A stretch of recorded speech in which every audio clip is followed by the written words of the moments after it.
Hi everyone, this is Ella Lynn, and thanks for stopping by my channel, Everything Spiritual.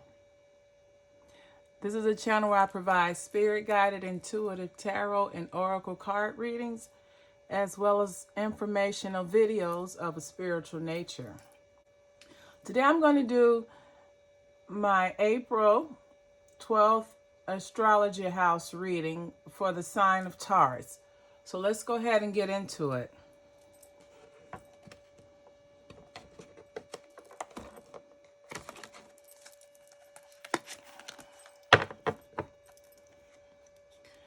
All right, we have the Eight of Discs here. The first house is how others see you, and it's how you present yourself to the world. It also reflects your physical appearance. So we have the Eight of Discs here. So this is someone who's very hardworking, who can see something like plant a seed and watch, or an idea and watch it come to fruition. So you're very dedicated to what you believe in. Now the clarifying cards you have, the first two you have mice, which generally indicate menacing, disease, loss, theft. It's someone who is menacing. And then you have the 20 are the Gate card.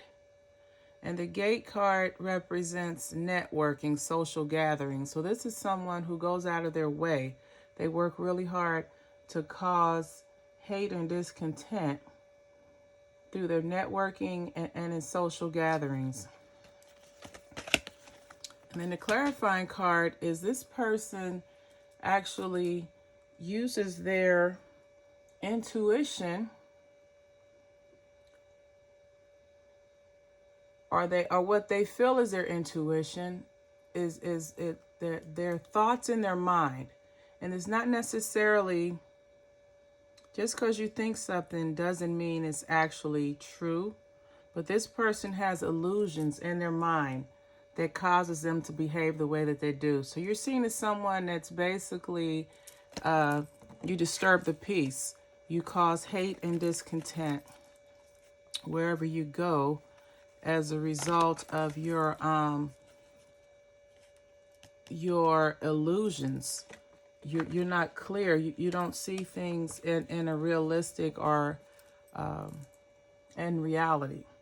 The second house is the house of your earning abilities. It's the house of your values and feelings, things that you value, and your self-worth. So the first card we have is the Six of Discs, or the Six of Coins. This is saying that you're someone that you're very successful. You're able to take an idea and manifest it and bring it to reality. And you're also you have the communication letter and the commitment letter. So this is someone that you're viewed as someone who is you're committed to making money. You're committed to your financial endeavors, your transactions, things that you do to make money. You're viewed as someone that you are someone who is responsible. You're committed to you're committed to your projects. You're committed to making money. And your job may have something to do with correspondence. Maybe you are some type of journalist or video blogger, or someone that your job involves you communicating. And then the third clarifying card is the Mountains card. So this is just saying that you have some obstacles in your money, in your abilities to earn. So you're seen as someone who is very successful, and this is someone that's very successful.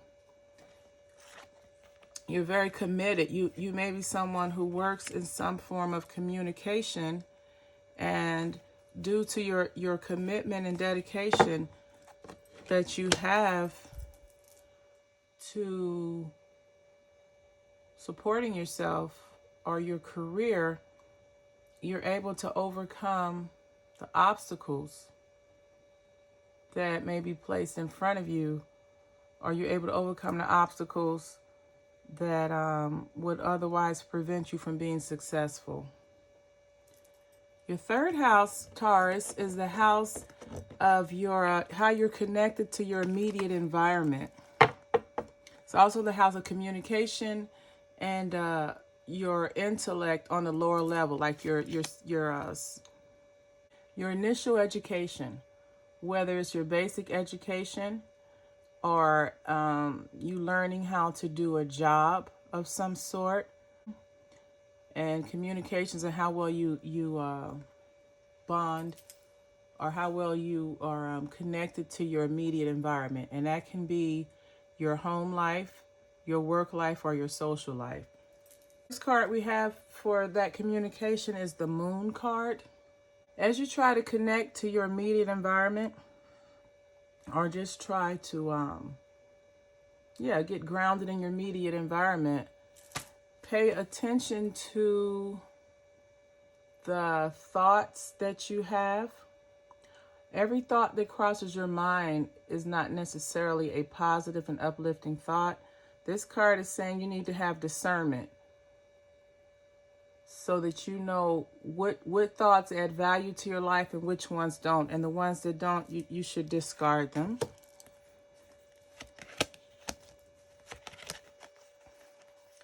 And once you're able to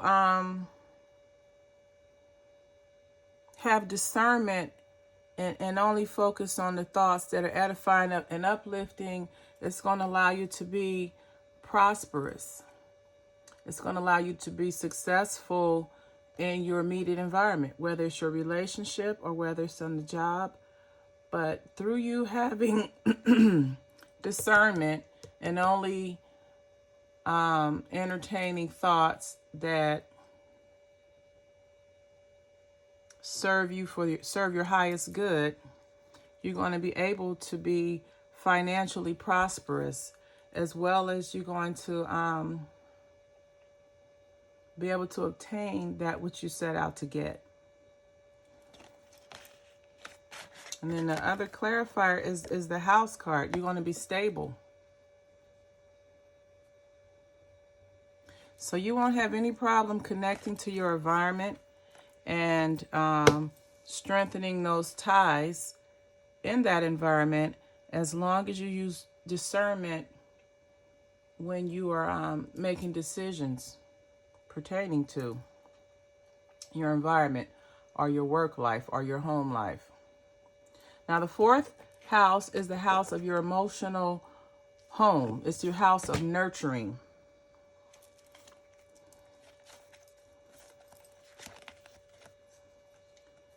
It's also where you have your family roots and your foundation. It's where you have your support system.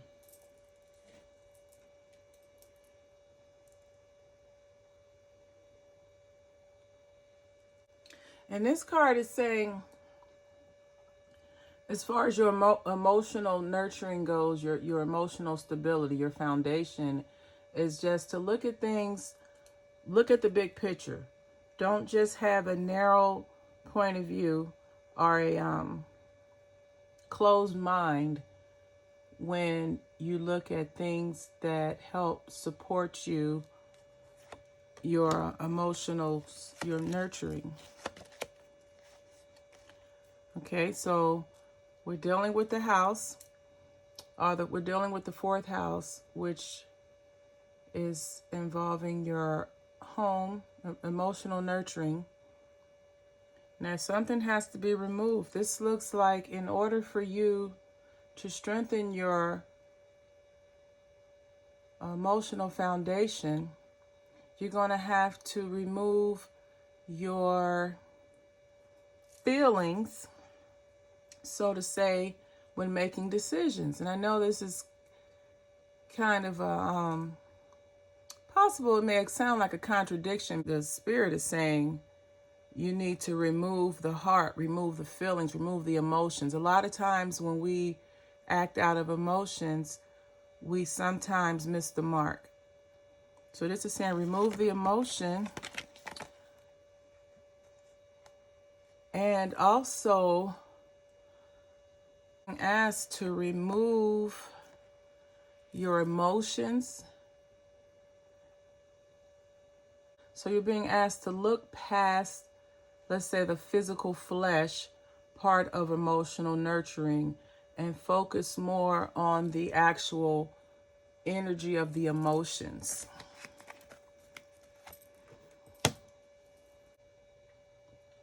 Now, the fifth house is a house of short-term love affairs, romances. It's the house of self-expression and also creativity.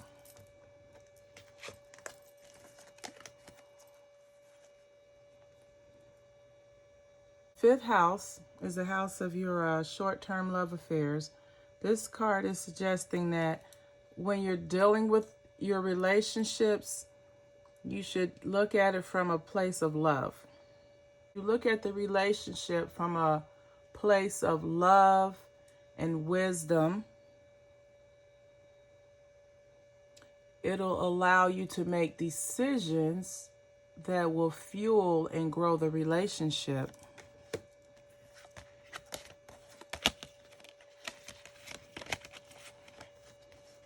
Now, in order for your relationships to grow, and this is your short-term relationships, maybe it's developing romance, or maybe there's a lesson that needs to be learned.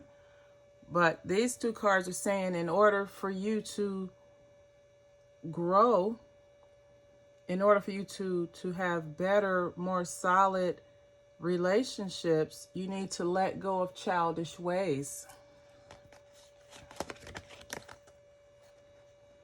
And move forward, which is moving forward to more mature decision making, more responsible decision making when it comes to your short-term, or when it comes to your short-term relationships or flings or romances.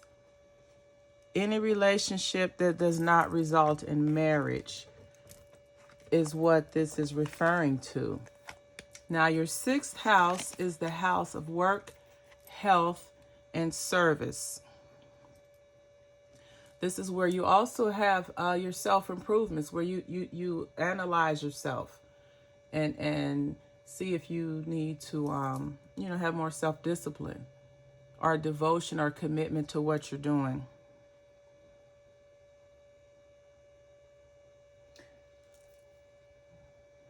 The King of Cups is all about surrendering to that which you love.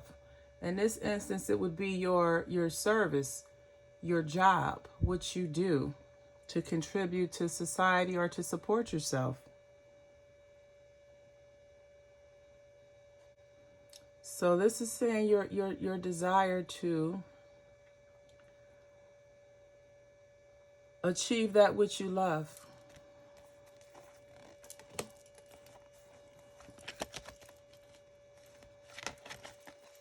Okay, so as you go through achieving that which you love, you've come to a crossroads.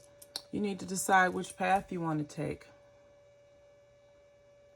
And then this could be referring specifically to a male when it comes to choosing your work and your service that you provide.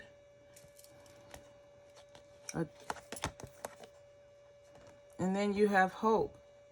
You know that whatever path you take regarding your service that you provide or your work is going to be successful.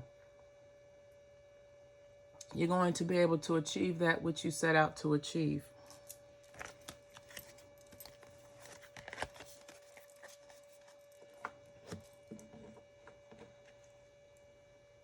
The seventh house is a house of friends and partnerships. Any type of partnership, whether it's a marriage or a relationship or even contracts. It can be an individual or it can be an individual contract like a marriage. It can be a relationship or a partnership. Prince of Wands is all about creativity. So regarding your partnerships or relationships, it's telling that you have all you need to move forward, to forge solid relationships or partnerships or friendships you have everything it takes to form solid relationship, partnerships, or even friendships. Whatever path you're on regarding those relationships, to keep moving forward because you're on the right path. Now you have the lily and the woman. So this is suggesting that this is someone that has a long lasting relationship. And it's with a woman. So this could be a male Taurus here who is taking plans here, making plans here to making plans here. He's moving in a direction of making plans so that he has a mature, long-lasting, stable, loving relationship with a woman. And then you see the bear. The bear stands for strength. It's strong, it's solid. And it's something that he took the time to be patient and waited for the right moment to build. So this is someone that has a very solid relationship that they've taken the time to build, and it's going to last. The 8th house is your house of secrets. It's also the house of the occult. So it's the house of metaphysics, spirituality, connecting with the universal energy. It's also the house of death and regeneration. It's the house of partnerships, shared assets, as well as your sexual activity. So the first card we have here is the worry card.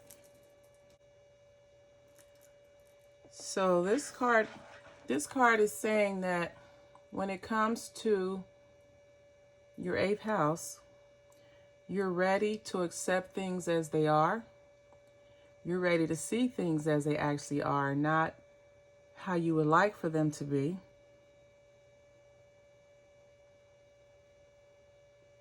And you're also ready to have a communication to where you're able to discuss that which needs to be corrected or fixed in the relationship.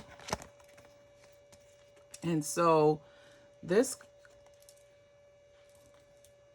11 could be someone who may be involved with an abusive male. Someone that's either verbally abusive or emotionally abusive. This can also mean you're involved with someone who enjoys kinky sex.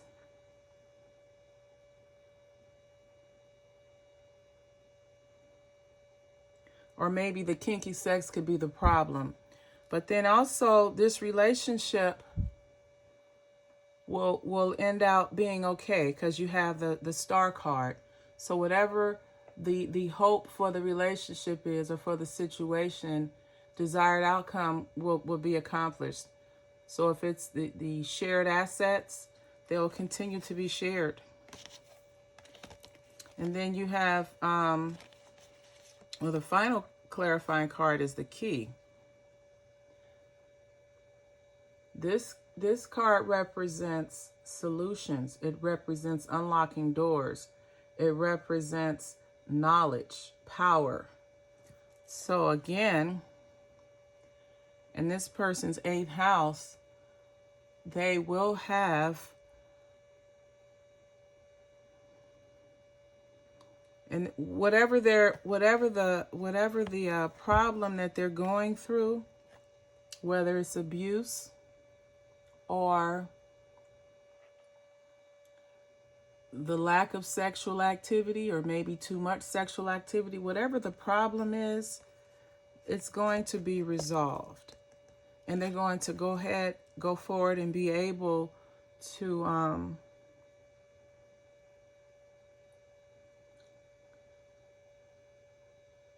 they'll be able to go ahead and be successful and have a successful solution to their problem. The problem will be solved. The key is going to unlock the door that solves the problem. So that part of that relationship will be fine. The ninth house is a house of higher mindedness. It's the house of your expanded consciousness. It's also the house of if you take a long trip, distant travel. So this is someone. This could be a feminine energy. This is the Queen of Cups. When it comes to your higher mindedness and expanded consciousness, you have a great love for the metaphysics, or you have a great love for connecting with spirit or source, or just your spirituality in general.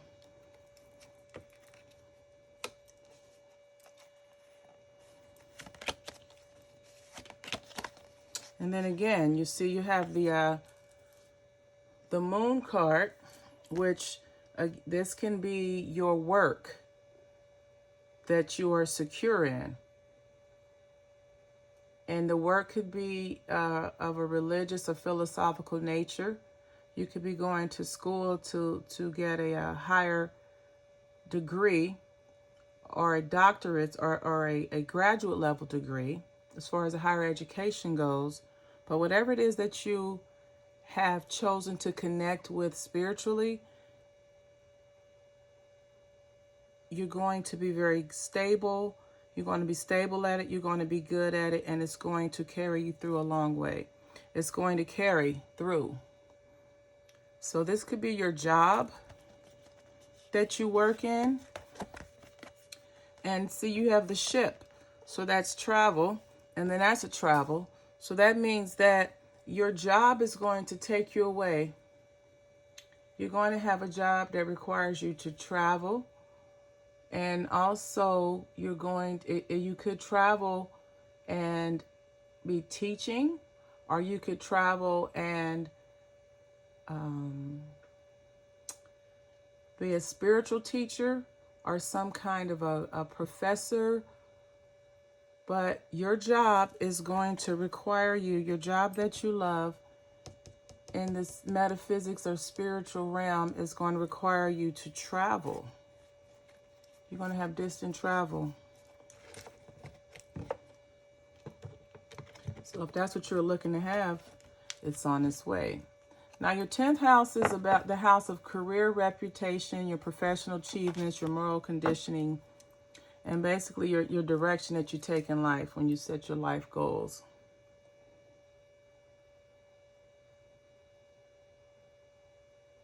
So the card we have here for the 10th house is the High Priestess.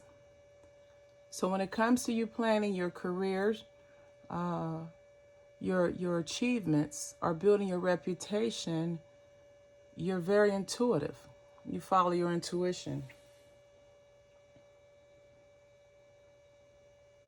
And you're also in the process of developing your intuition and strengthening it. But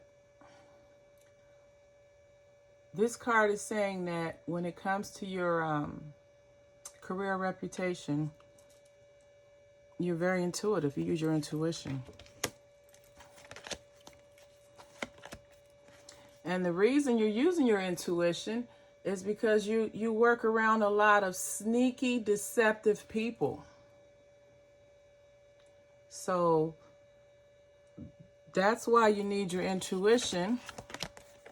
And it's a male.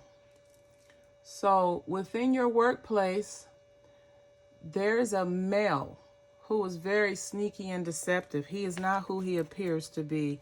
He may be someone who's smiling in your face, and making you think that he is supporting you in your career, when in actuality he's working against you and he's trying to bring you down.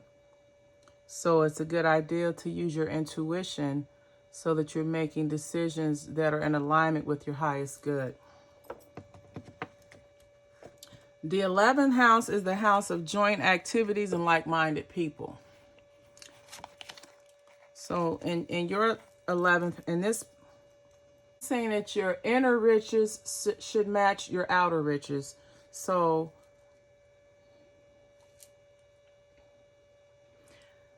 basically, your character should mirror, your life should be a reflection of your character. And regarding joint activities, you want to be around people of high virtue, of high character.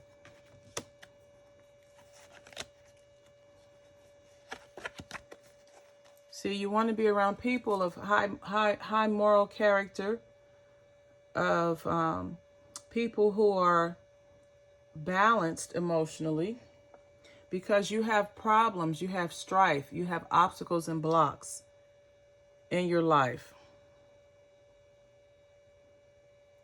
And then the activities, the joint activities that you are a part of, the social groups that you're a part of, you have problems. There's strife, there's obstacles. And the reason being is that you have people that are behaving childishly or immature.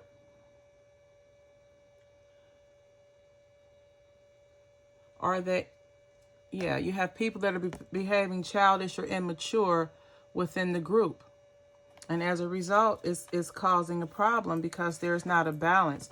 The inner balance doesn't, the inner and outer does not match.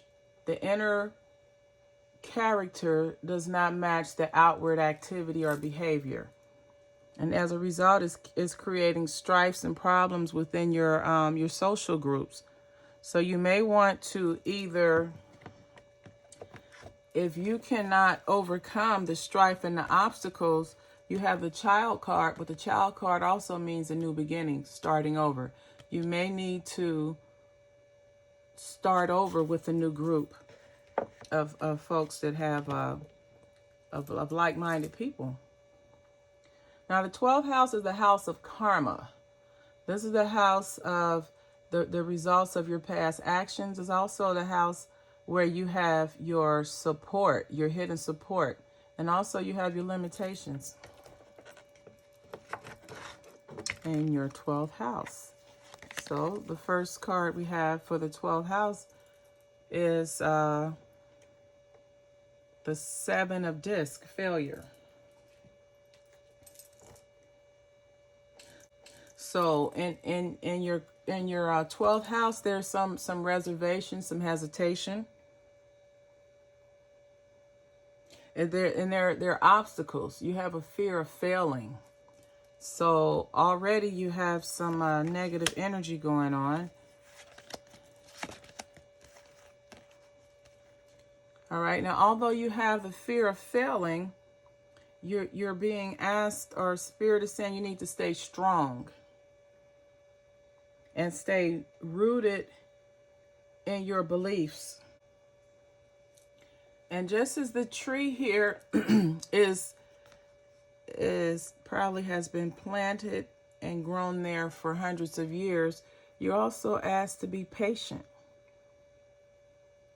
To be patient with yourself and the process regarding your fear of failure, your fear of karmic debt, of karmic retribution. Because the sun, you're going to be successful as long as you have the fear, you're worried about your past actions coming back to haunt you. But you're not the same person you were. You have to stand strong. Stand through the fear. Fear is just an illusion. Then also be patient and take the time to nurture and cultivate whatever plan you have to offset your fear fear of failing or your worry. And then if you set the plan in motion and follow it through, you'll be successful and overcome it. You'll overcome your fear of failure. You'll overcome the fear of having a karmic debt or having to pay a retribution. So guys, this has been the April 12th House Astrology reading for the sign of Taurus. If this video resonated with you or someone you may know, please like, comment, and subscribe to this channel. And as always, until the next time, namaste.